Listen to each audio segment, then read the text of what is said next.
무엇하고 있습니까? 사람들은 나름대로 열심히 살고 있습니다. 물론 사람들 중에는 부지런한 사람도 있고 게으른 사람도 있을 수 있습니다. 그러나 저는 기본적으로 사람들이 일하지 않아서 더 열심히 일하지 않아서 문제인 것보다는 방향이 문제라고 생각합니다. 28절 말씀 보면 수고하고 무거운 짐진 자들아 다 내게로 오라 내가 너희를 쉬게 하리라 라고 말씀합니다. 예수님은 우리에게 내게로 오라고 방향을 제시하십니다. 일을 더 열심히 하라라고 말씀하신 것이 아니라 예수님께로 돌려서 그 방향으로 오라 말씀하십니다. 이 말씀을 통해 우리의 삶을 점검해 보고자 합니다. 열심히 살고 있습니까? 사실 사람들은 과하다 싶을 정도로 열심히 일하고 있는 것 같습니다. 과반수 이상이 제가 보기에는 과하게 일합니다. 뭐 또 일은 아니고 뭐 다른 것이라 할지라도 뭐 아이들은 게임이든지 공부든지 무엇이든지 그 하고 있는 일들에 때때로 과하게 열심인 것을 봅니다. 28절 말씀 보면 수고하고 무거운 짐진 자들아 다 내게로 오라 내가 너희를 쉬게 하리라 라고 말씀합니다. 예수님은 당대 사람들을 수고하고 무거운 짐진 자라고 말씀합니다. 과부하가 걸려있는 모습입니다. 수고하다라는 동사는 주로 조금 부정적인 의미로 사용되어지는 단어인데요. 그래서 일을 많이 하여 지쳐있다라는 의미로 많이 사용하는 동사입니다. 그래서 일을 많이, 수고가 기본 의미인데 수고를 많이 했는데 여전히 바뀐 것은 없고 그래서 지쳐있는 그 상태를 의미하는 동사지요. 그리고 짐지다라는 동사 속에서는 두 가지 이미지를 가지고 있는데 하나는 이 당시에 등에다가 짐을 지고 나르는 사람의 이미지입니다. 그래서 하루 종일 짐을 나르고 있는 그 짐. 또 한 가지는 이 당시에 그 문헌을 보면 그 랍비들이 율법을 짐으로 많이 비유를 합니다. 그래서 자랑스러운 짐,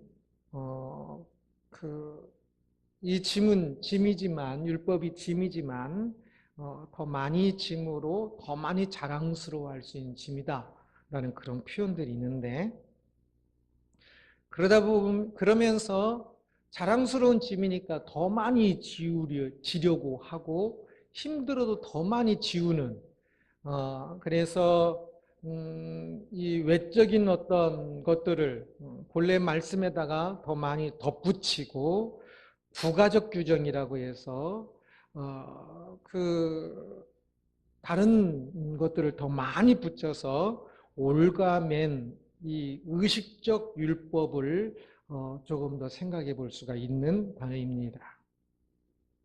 그리고 오늘날에는 이 짐이라고 한다면 참 또 해야 하는 수많은 일들로도 표현할 수 있을 겁니다. 많은 일들을 하고 있지만 여전히 해결되지 않은 수많은 일들을 왜 해야 하는지도 모르고 때로는 그 일을 하면서도 기쁘지도 않고 한 그런 많은 일들을 짐이라고 표현할 수가 있습니다. 기진맥진하여 지쳐있고 많은 일을 해서 지쳐있고 그러면서도 왜 하는지도 모르는데 당장 또 해야 할 일이 산더미 같이 쌓여있는 그러한 상태, 그것이 예수님이 보신 당시 사람들의 모습입니다. 그리고 오늘날에는 아마 어쩌면 더더욱더 수고하고 무거운 짐진 자의 모습일 것입니다. 예수님께서 이 당시에 갈릴리 지역의 마을들에서 이렇게 말씀하십니다. 21절 보면 화 있을 진저 고라시나 화 있을 진저 벳세다야 너에게 행한 모든 권능을 두로와 시돈에서 행하였더라면 그들이 벌써 베옷을 입고 제에 앉아 회개하였으리라. 고라신과 벳세다는 갈릴리에서 가까운 지역에 있는 마을입니다. 이렇게 언덕에 있는 마을인데요. 작은 마을입니다. 그리고 두루와 시돈은 이제 이스라엘이 아니라 이방 나라의 도시 국가들인데요.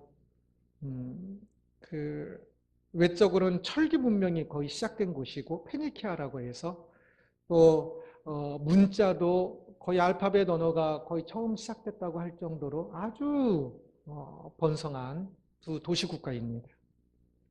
그래서 그들은 그렇게 부와 문무가 다 겸비된 굉장히 부유한 이 해상무역으로 부유한 이 지중해 변에 위치한 두 도시 국가인데, 그래서 그들은 교만을 상징하는 단어로 이 두루와 시돈을 사용합니다. 그런데 지금 갈릴리의 작은 마을 이 고라신이나 벳세다가 그 교만한 두루와 시돈, 이방 국가인, 이방 나라인 그 두루와 시돈에 전혀 뒤지지 않을 정도로 너무 교만하다는 것입니다.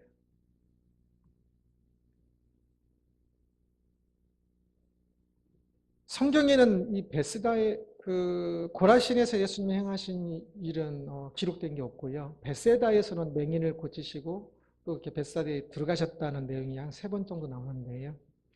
그러나 갈릴리 지역에서 활동하시면서 갈릴리 변에 있는 갈릴리에서 가까운 곳에 있는 마을들이었기 때문에 예수님께서 자주 가셔서 말씀도 가르치기도 하시고 또 치유도 하시고 그러셨던 것 같습니다. 그런데 그 작은 마을들이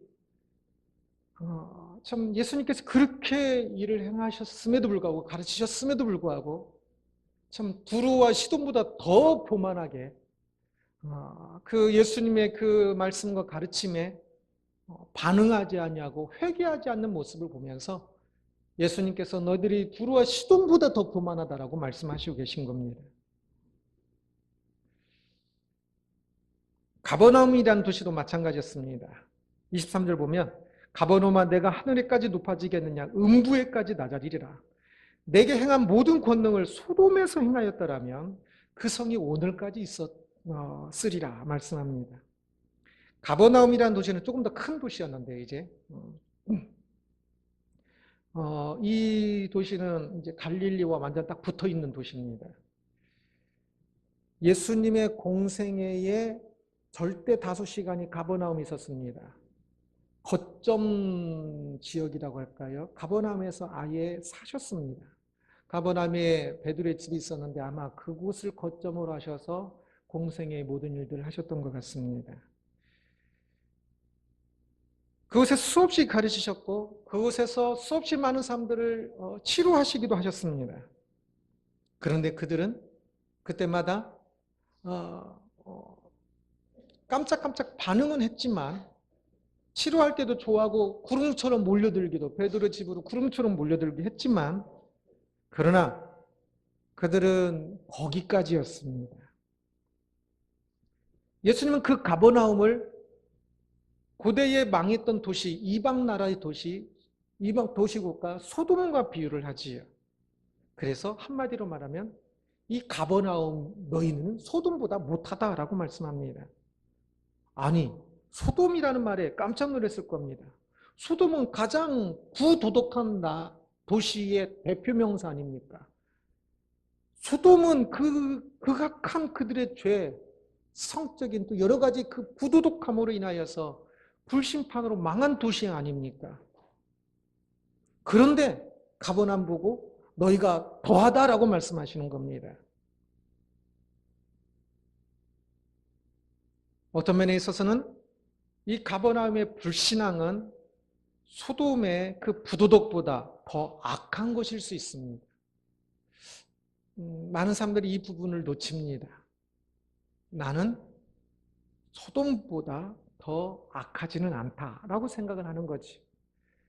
나는 저 부도덕한 정치인, 저 부도덕한 연예인, 저 사람들보다는 괜찮아.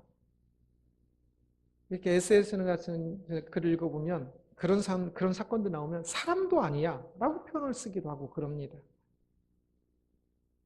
이 당시에도 소돔성 사람들은 그 사람들은 사람도 아니야. 참으로 악한 사람이야. 라고 생각을 했었습니다. 그런데 예수님은 가버나움 너희들이 저 소돔성 사람보다 더 악하다라고 말씀하시는 겁니다.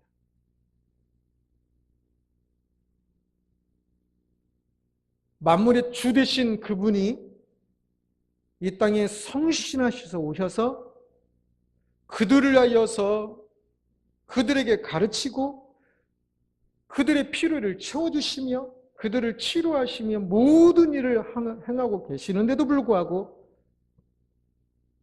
단물이라면 단물을 조금 이렇게 치료도 받고 그랬으니까요. 단물이라면 단물을 조금 받고 자기들 생각에 조금 말씀도 좋은 것 같으면 이렇게 좀 환호도 했다가 그러나 여전히 교만하여 예수님의 말씀을 그 구원자를 메시아를 거부하고 회개하지 않는 그 모습은 어찌 보면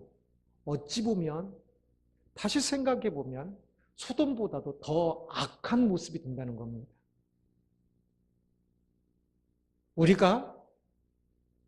여기 있는 우리가 다른 사람보다는 저 정치인이나 저 연예인이나 미투 운동 일어나는 그 사람들보다 그 소돔보다 악하지 않은 것 같은데 어찌 보면 예수님께서 말씀하실 때 더 악하다 말씀하실 수도 있습니다. 우리의 지독한 불신앙 때문에.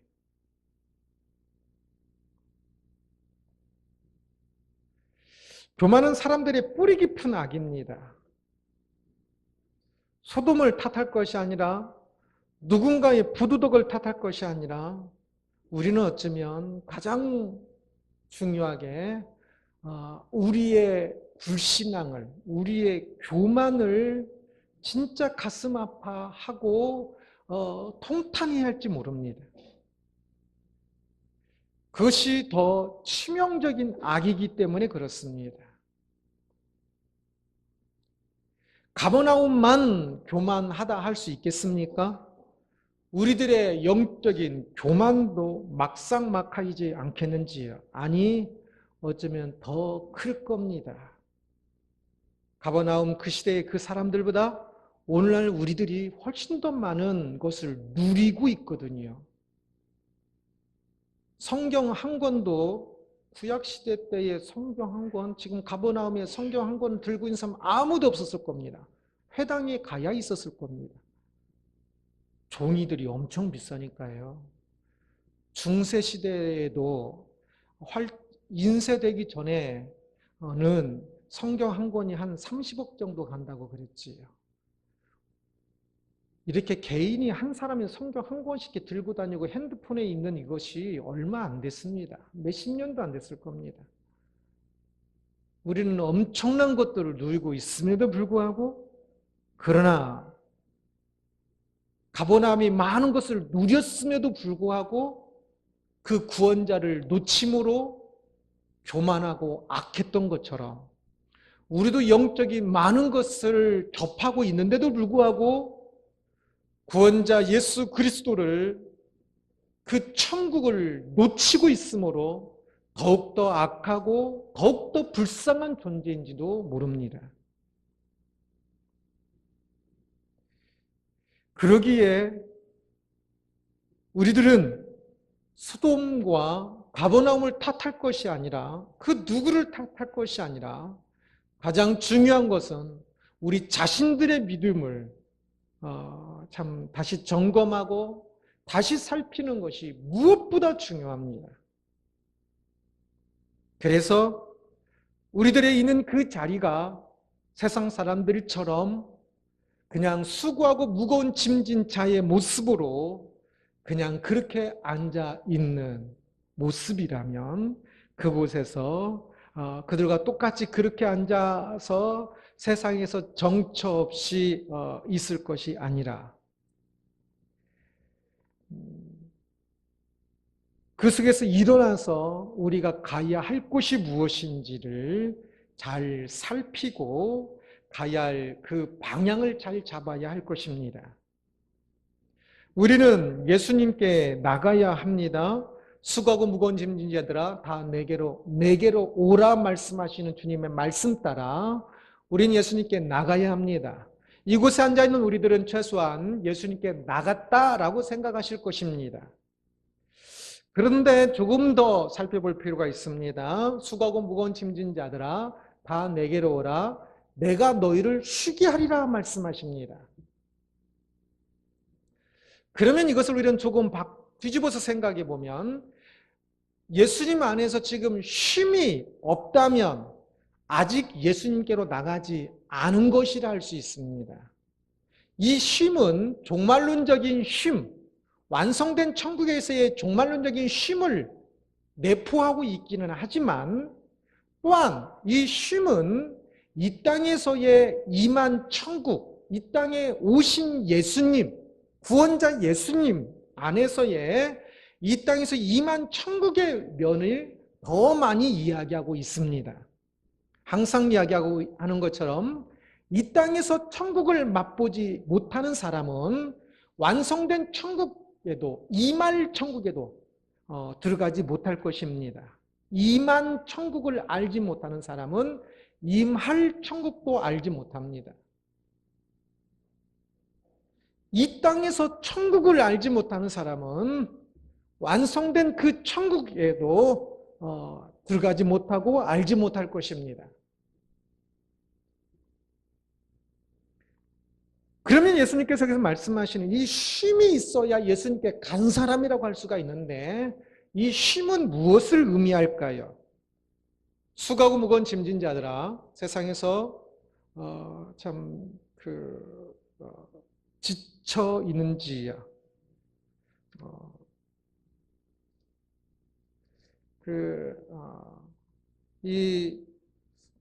제가 지금 말하면서 앞에 거 다 빼먹은 것 같은데. 수고하고 짐진 자라고 이야기할 때, 이 수고가 무엇입니까? 이 수고는, 수고하다라는 이 동사는,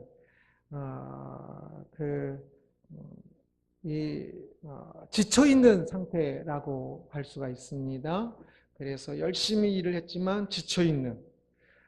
그래서 그 지치고, 그리고, 짐진 상태로 있습니까? 아니면, 예수님 안에서 쉼을 얻으셨습니까? 여기서 쉼을 조금 더 다시 점검해 볼 필요가 있습니다. 이 쉼은 우리가 보통 쉰다고 이야기할 때는 이제 일하다가 멈추는 걸 쉼이라고 이야기하지요. 그런데 예수님께서 말씀하시는 이 쉼은 그 멈춤을 의미하는 것이 아닙니다. 그것을 바로 뒤에 있는 29절에서 볼 수 있는데요. 나는 마음이 온유하고 겸손하니 나의 멍에를 메고 내게 배우라. 그리하면 너희 마음이 쉼을 얻으리니 라고 말씀합니다. 이 쉼은 일을 안 하는 것이 아니라 멍에를 메고 일을 하고 있는 것을 의미합니다. 그래서 이 쉼은 예수님께로 가면 쉼이 있다고 말씀할 때 이 쉼은 예수님께로 가면 이제 일하지 않고 먹고 살 수 있다는 것을 의미하는 것이 아니고요. 또 일하면서 수고하지 않아도 조금 수고해도 많은 것을 얻게 된다는 뜻도 아니고요. 그렇게 일할 때 자연재해 같은 것이 안 일어날 것이라는 것도 아닙니다.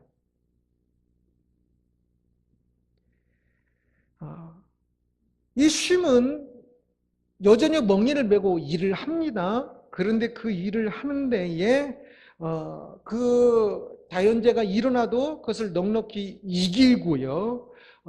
수고하고 일을 하면서도 그 가운데 기쁨으로 일을 더 잘할 수 있게 되는 것을 의미하는 겁니다. 그래서 사람들이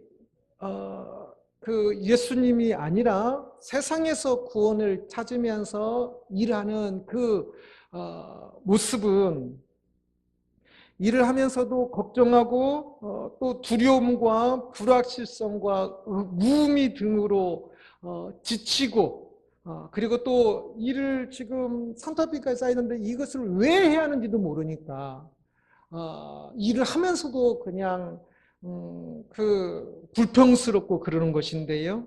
그러나 예수 안에서의 이 쉼은 그 일을 하면서 이제는 그 일이 내 뜻대로 되지 않아도 걱정하지 않고 어려운 일이 있어도 두려워하지 않으며 자신이 완성된 천국을 향하여 가고 있는 것을 확신하고 있기 때문에 그 많은 일들을 하면서도 소망이 있고 하나하나의 행동이 참 천국에 잇대어진 진짜 얼마나 소중한 일인 줄 알기 때문에 많은 일이 있어도 그 일이 무거운 짐이 아니라 그 일에 오히려 일하면서도 쉼을 느끼고 갖는 그것을 말하는 것입니다. 그래서 똑같은 일을 하면서도 지치고 짐진 모습은 걱정과 두려움과 불확실성과 무의미 속에서의 일하는 것이고 예수 그리스도 안에서의 쉼은 기쁨과 확신과 또한 충만한 의미 속에서 일하는 것이라 말할 수 있습니다. 이 당시에 율법의 짐에 매인 사람들, 짐이 의식적 율법을 의미하기도 한다고 했지요. 그 사람들은 오늘날 종교인으로서 신앙생활을 하는 사람과 비슷합니다. 교회는 다니고 있고 예배하고 있지만 이 예배가 쉼이 되는지요? 아니면 또 하나의 짐이 되는지요? 많은 사람들이 예배가 또 하나의 짐이 됩니다. 그래서 신앙이 그렇지 않아도 세상에서 지치고 짐을 많이 진, 할 일이 수없이 쌓여 있는 짐을 많이 진 사람의 모습인데 많은 신앙인들이 그곳에다가 예배라는 하나를 덧붙여서 짐을 하나 더 지는 것이지요. 그래서 예배로 나와 있지만 쉼이 아니라 오히려 더 지치고 오히려 더 짐진 자의 모습으로 신앙생활하는 경우가 많이 있습니다. 우리는 우리의 신앙생활이 그렇게 지치고 짐진 자의 모습으로서의 신앙생활인지 아니면 예수님이 말씀하시는 예수님 안에서의 쉼으로서의 신앙생활인지를 잘 살펴야 할 것입니다. 그리고 쉼이 되는 신앙생활이 되어야 합니다. 하나의 짐이 추가된 신앙생활은 그것은 그냥 종교인으로서의 모습으로 끝납니다. 그렇지 않고 쉼이 되기 위해서 우리가 기억해야 할 것이 두 가지인데요. 29절 말씀 보면 나는 마음이 온유하고 겸손하니 나의 멍에를 메고 내게 배우라 그리하면 너희 마음이 쉼을 얻으리니 라고 말씀합니다. 우리들이 쉼을 얻기 위해서 두 가지 배워야 한다고 이야기합니다. 예수님의 온유함과 겸손함입니다. 예수님께 이 온유는 온화한, 친절한 의미 등으로 번역하는 단어인데요. 그래서 강압적인 것과는 반대입니다. 이 당시에 의식적인 율법을 강압하는 그 모습이 아니라 오히려 예수님은 온화하고 친절한 모습으로 우리에게 다가오십니다. 저는 교회에서 사람들에게 신앙이 강압이 되지 않도록 항상 조심합니다. 그래서 조금은 느리더라도 조금은 더디더라도 강압으로 사람을 끌기보다는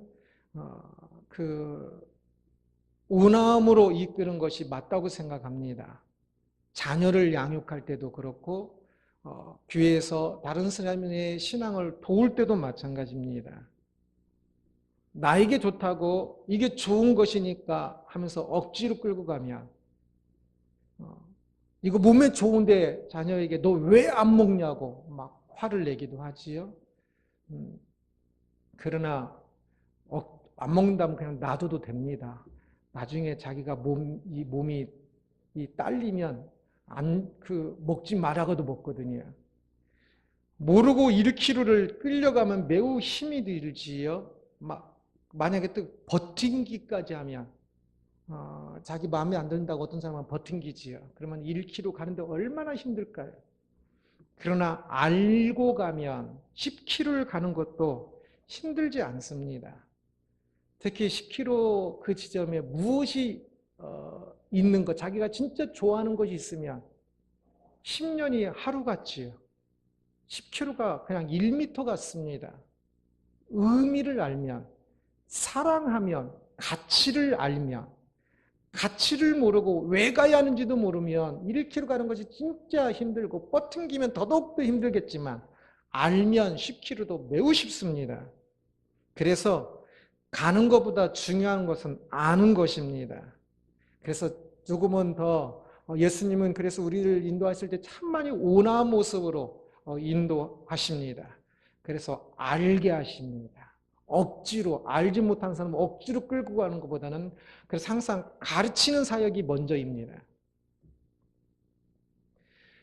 겸손하다고 말씀하십니다. 이 단어는 비천함을 의미합니다.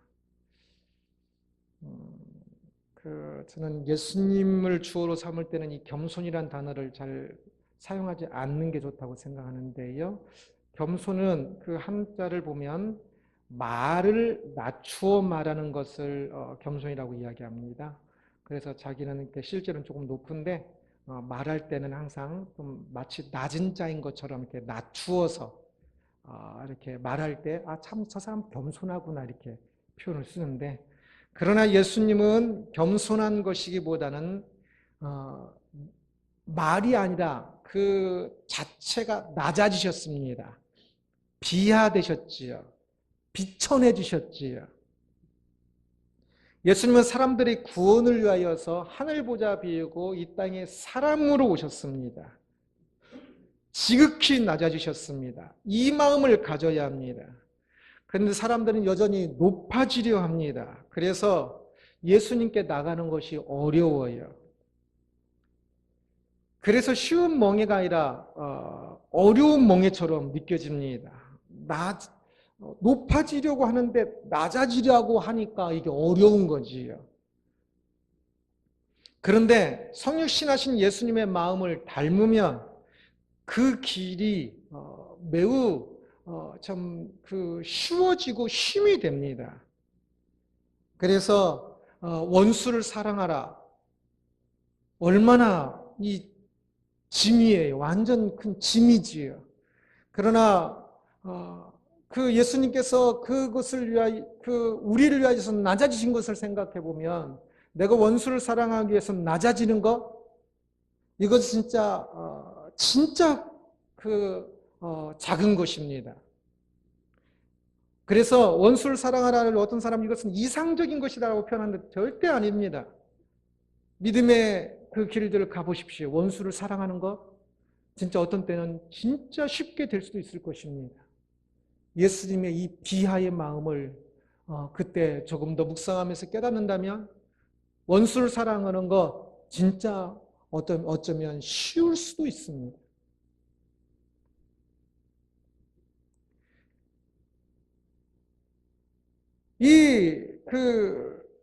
예수님의 이 비하의 마음을 알지 못하면 사람들을 섬기는 것 얼마나 어려워요. 사랑하는 것, 오래 참는 것 얼마나 어려워요.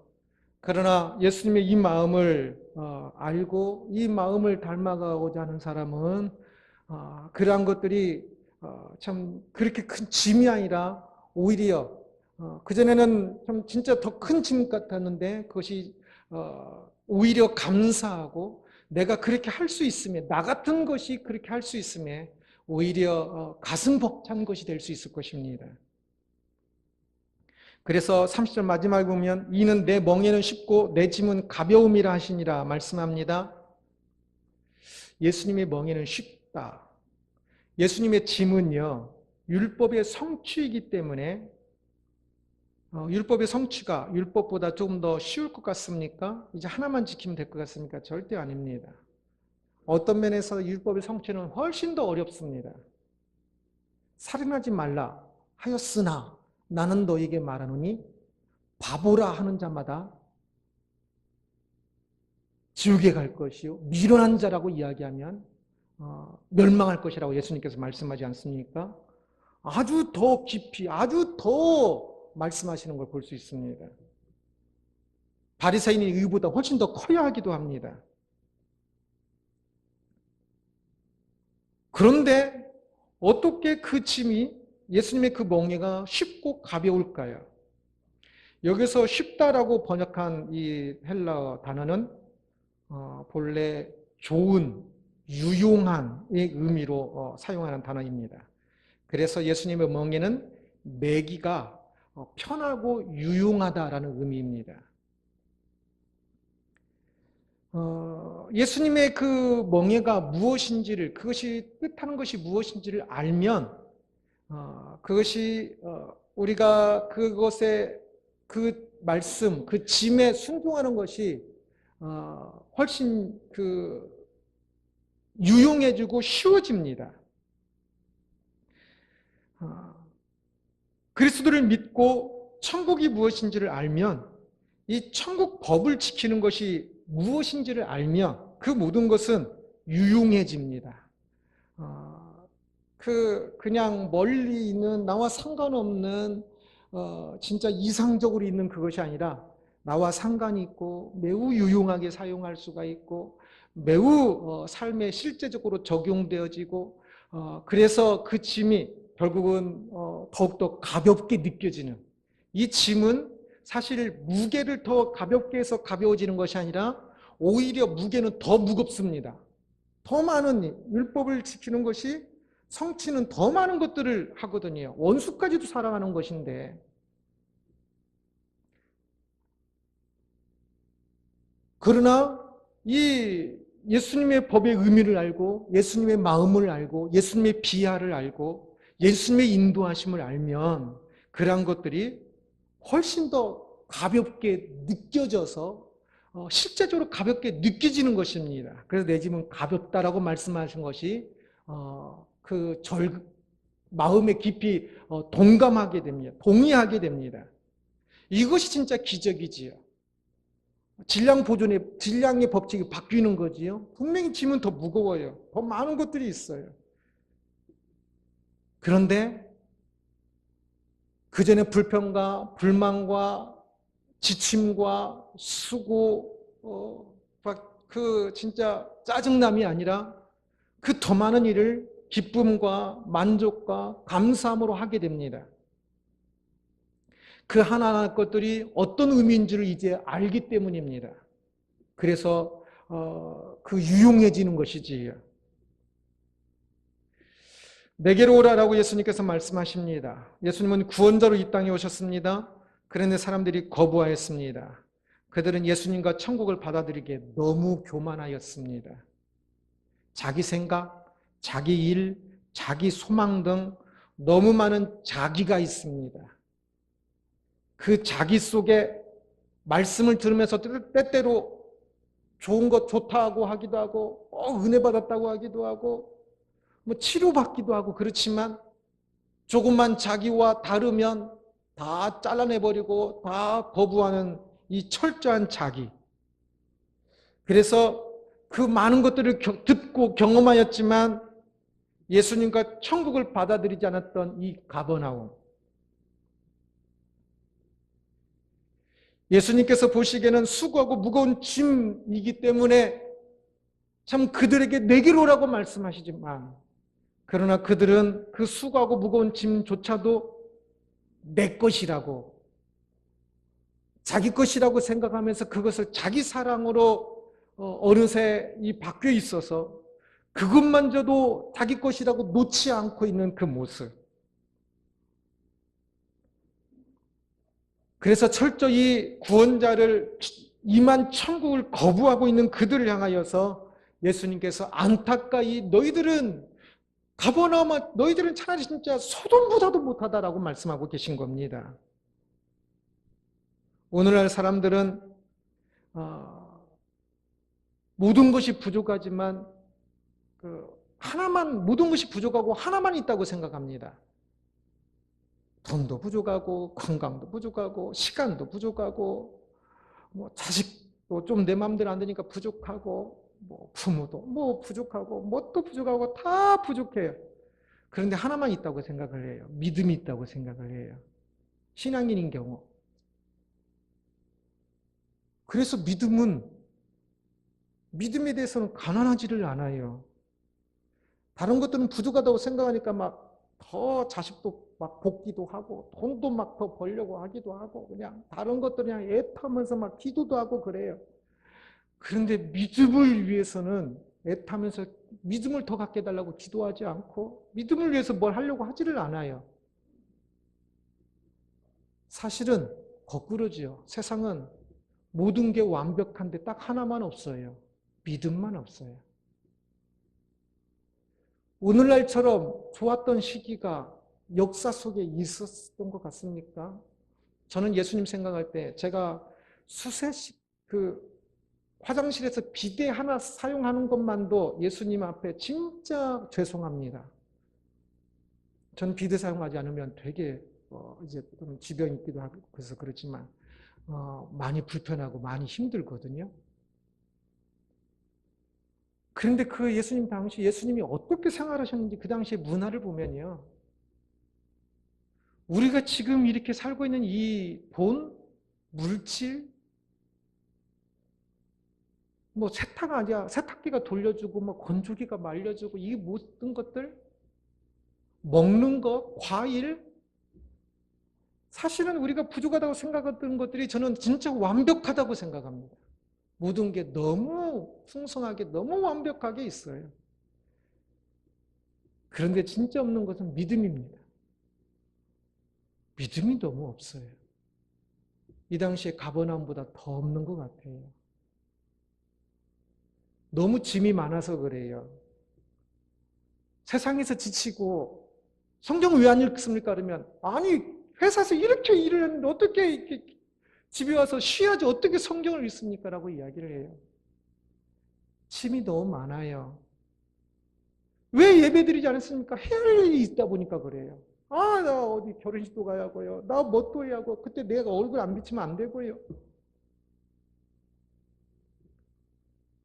그 너무 많은 그 짐들 이제는 그 수고하고 짐진 그 모습 그 모습을 이제는 오히려 조금 내려놓아야 할 것입니다. 완벽하다고 굉장히 부족하다고 생각했던 것들 사실은 완벽한 것이고요. 진짜 있다고 생각했던 그 믿음 사실은 진짜 없습니다. 한번 집에 가서 기도하면서 잘 생각해 봤으면 합니다. 진짜 우리에게 너무나 믿음이 없습니다. 우리는 있는 그 자리에서 일어나서 수고하고 짐진 자의 모습에서 일어나서 내게로 오라고 하시는 예수님의 말씀 따라 예수님께 가고 예수님 안에서 내가 너희를 쉬게 하리라는 말씀하시는 진짜 그 쉼을 알아야 합니다. 주 안에 있는 쉼. 어떤 면에서는 원수를 사랑해야 하고 어떤 면에서는 더 인내해야 하고 더 용서해야 하고 짐이 더 많아지는 것 같지만 그런데 이상하게 짐이 많아지는데 더 평강이 있고 더 기쁨이 있고 말로 표현할 수 없는 가슴 벅참 있는 그 쉼을 많은 수고를 일을 했을 때 지쳐서 찌들어 있는 모습이 아니라 하루 일을 마쳤을 때 뿌듯함이 있는 조금의 짐을 가지고도 세상에서 짐진자로 막 있는 것이 아니라 해야 할 일에 많이 있어도 그 속에서 이 하는 하나하나의 일들이 진짜 천국 가는 너무나 귀한 일인지를 알기에 짐을 보면서도 언제 해가 아니라 저 일들이 있음이 나에게 얼마나 감사한지 생각하면서 짐이 있어도 가벼운 짐으로 느끼고 그래서 예수 안에서 쉼이 있는 삶. 무거워 수고하고 지친 자의 모습에서 이제는 일어나 예수님께 감으로 예수님이 말씀하시는 이 쉼이 있는 신앙인들이 되기를 주님의 이름으로 축원합니다. 기도하겠습니다.